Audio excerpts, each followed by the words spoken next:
Ya, dialog menimbang reshuffle kita lanjutkan kembali di studio masih bersama Henry Satrio dan di Bali ada Pak Andreas Parera. Pak Andreas, ini kalau kita bicara kembali Pak yang tadi saya tanyakan, kalau kita bicara soal pemerintahan kita dari rakyat, oleh rakyat, untuk rakyat, maka ketika rakyat yang rakyat menilai bahwa kabinet yang ada saat ini itu mesti di reshuffle kabinet, bukankah ini sebetulnya harusnya menjadi pertimbangan bagi administrasi Presiden Jokowi? Ya, saya tidak mengatakan bahwa itu tidak boleh menjadi pertimbangan. Itu sebagai masukan baik-baik saja gitu. Artinya sebagai bahan pertimbangan untuk Presiden, tetapi tidak mesti. Karena itu tadi yang saya sampaikan, jangan sampai potret sesaat itu dan karena munculnya sentimen-sentimen publik itu membuat Presiden membuat keputusan yang salah menyangkut reshuffle. Nah sementara itu tadi kalau kita lihat kinerja itu misalnya 6 bulan, kinerja seorang menteri itu dinilai di dalam 6 bulan, bukan di dalam suatu potret sesaat ketika survei itu dilakukan gitu. Sehingga opini publik dalam hal ini menurut saya tidak bisa menjadi ukuran yang sangat menentukan gitu, faktor determinan untuk pengambilan keputusan tersebut. Kalau survei dilakukan beberapa kali Pak, bahkan ada lembaga sebelumnya, Indobarometer juga melakukan survei pada bulan-bulan sebelumnya yang mengukur tingkat kepercayaan publik kepada Presiden Jokowi. Pemerintahan Presiden Jokowi itu hanya di atas 50% sedikit. Bukankah itu mestinya sudah menjadi lampu kuning bahwa Presiden harus melakukan sesuatu untuk mengubah itu?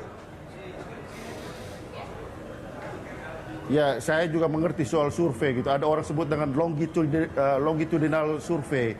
Itu harus dilakukan dengan metode yang sama, objek yang sama di dalam waktu tertentu gitu. Ya. Itu bisa kita lakukan. Tapi kalau lembaga survei yang berbeda-beda, saya agak khawatir soal itu sebagai tidak bisa dijadikan ukuran ya.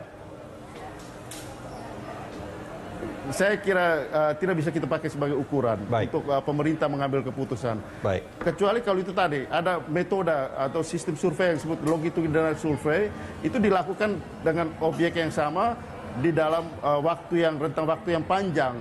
Metodenya sama untuk melihat bagaimana perubahan perilaku. Oke, baik. Pak Andreas Parera, terima kasih banyak sudah bersama kami di Dialog Jurnal Pagi. Ya. Gimana? Terima kasih. Selamat pagi. Selamat pagi. Mas Henry, tanggapan Anda soal ini? Jadi begini, ini kan unek-unek politik sebetulnya. Ini juga surveinya dilakukannya di website yang namanya unek-unekpolitik.com, unek2politik.com gitu kan. Duanya ini karena kemarin Pak Jokowi nomor 2 gitu kan. Jadi memang langsung ke sana unek-uneknya. Nah, sebetulnya memang publik ini betul Pak melihat terobosan apa sih sebetulnya yang dilakukan oleh para menteri gitu ya. Misalnya yang agak bikin kita deg-degan ya itu tadi misalnya Menteri Perencanaan Pembangunan hanya 10% memasukkan nawacita yang tadinya diagung-agungkan. Kemudian Menteri Pertanian dia tidak bicara tentang bagaimana ketahanan pangan ini harus dilakukan saat ini pada saat harga-harga bahan pokok melambung tinggi.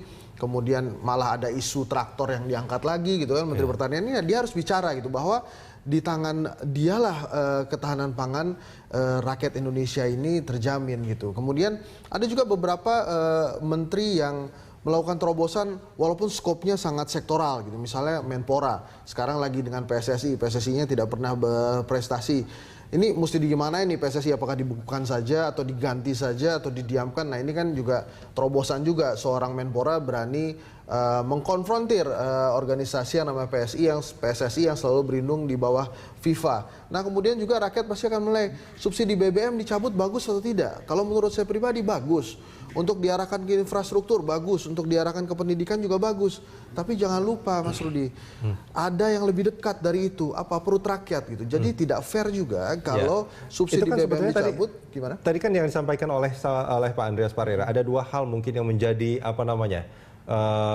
faktor penentu lah. Ya, ada soal keamanan, ada faktor kesejahteraan gitu. Nah, kalau menurut Anda dari dua hal ini sebetulnya apakah memang sudah memuaskan?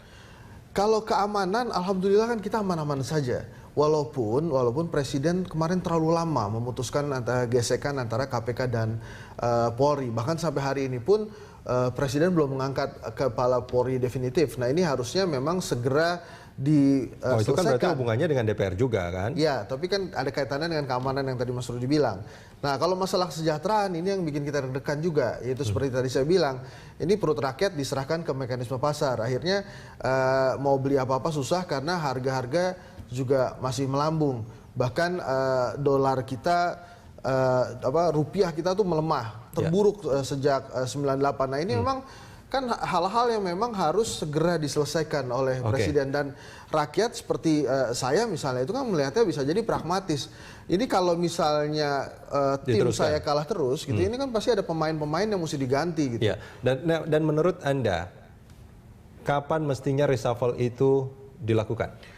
Kalau dari polling yang kita bikin kemarin kan jelas itu sebelum pertengahan 2015 dan saya harus setuju dengan hasil polling itu. Anda harus setuju. Kalau diri Anda sendiri ditanya apakah reshuffle kabinet itu harus dilakukan dan kapan harus dilakukan? Saya rasa yang paling tepat memang sebelum pertengahan 2015. Baik. Lebih tepatnya lagi sebelum bulan puasa.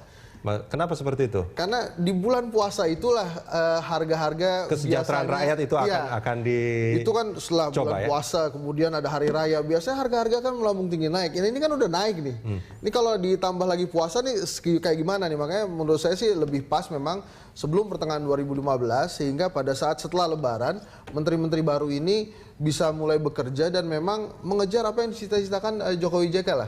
Kalau orang-orang bilang bahwa apakah harus ada impeachment dan lain-lain, menurut saya belum saatnya gitu. Marilah kita berikan Jokowi JK Tidak diperlukan impeachment, tapi reshuffle sangat diperlukan. Sangat diperlukan. Mas Henry, terima kasih banyak sudah bersama kami di Jurnal Pagi.